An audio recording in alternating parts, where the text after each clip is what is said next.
Hello. हां ऐका ना, माझं आवरलंय. हो, ताई आले की लगेच निघते. हो हो चालेल. हां मी आवरून बसले, मी रेडी आहे. हो हो ठीक आहे चालेल. आलेत वाटतं ताई, ठेवते मी.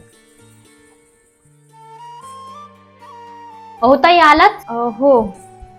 बसा तुम्ही, आवरून घ्या तोपर्यंत मी चहा ठेवते दोघींसाठी. नाही नको, मला नकोय चहा.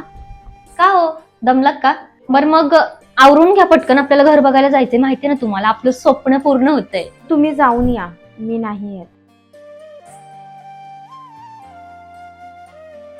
अहो ताई, काय झालंय? आपण बघितलेलं स्वप्न पूर्ण होतंय. काही नाही ग, मी ह्या घरातच खूप खुश आहे. मला नकोय दुसरं घर.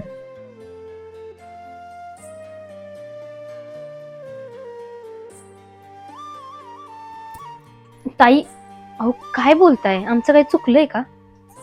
नाही ग, खरं तर ना ह्यांच्या दवाखान्यालाच खूप पैसे गेलेत, मुलांच्या शिक्षणाला पैसे जातात, आणि म्हणून तर मी जॉबला जाते, तुला माहिती आहे ना. आणि आत्ता माझ्यात कर्ज फेडायची ताकद नाहीये, अजिबात नाहीये. अहो ताई, मग काय झालं? आम्ही आहोत की. एक मिनिट थांबा. हे घ्या. ऍक्च्युली हे मला तुम्हाला सरप्राईज द्यायचं होतं, तिथं जाऊ. तुम्ही पण ना. अगं हे काय आहे? अहो हे आपल्या नवीन घराचे पेपर्स आहेत. अगं पण हे माझ्या नावावर?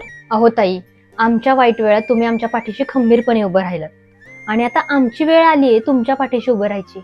मग आता आम्ही एवढं पण नाही करायचं? मला सांग, एवढ्या स्वार्थी दुनियेत तुमच्या दोघांचा आमच्यावर एवढा विश्वास का आहे?